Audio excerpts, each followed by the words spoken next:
If you think that your language doesn't have an effect on your man, listen to this. There was a study done on male rowing contestants, and they had the men get on a rower and tested their saliva levels for testosterone. They told one group of men that they lost the competition, and they told another group of men that they won. And here's what they found. They found the men who were told that they lost had over 7% drop in their testosterone. But the men that they told were winners in the competition saw 5% increase in their testosterone. But overall, the men who identified as winners because they were men, because they were strong and powerful in their belief system, had an overall 15% increase in their testosterone levels. So, of course, it's not all on woman's back, but the words that you say to him and the language that you use directly correlates to his testosterone levels. So you could be potentially shortening his lifespan because men with low testosterone levels will have a shorter lifespan, and that directly leads to heart disease and an abundance of health issues.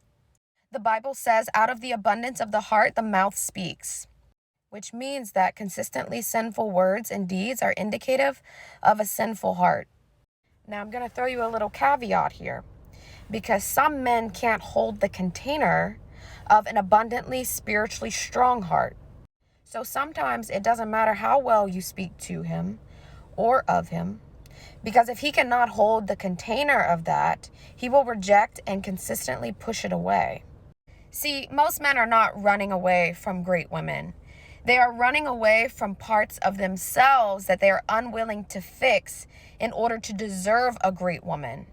Because the hardest battle that we fight is against ourselves. So then you know if he's rejecting and pushing away your vulnerable heart and expression of emotion and your positive words of affirmation and life, then you know the battles that he's struggling within.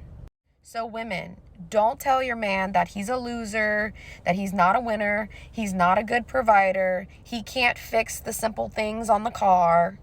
Don't tell him he's doing his jobs wrong. Don't tell him he's being a bad husband or a bad father. If you do, you are literally creating a monster of him. And the same applies to women's hormonal levels. Men, keep pursuing after her. Keep the desire strong for her. Keep reassuring her of your love and your safety and your provision and your protection.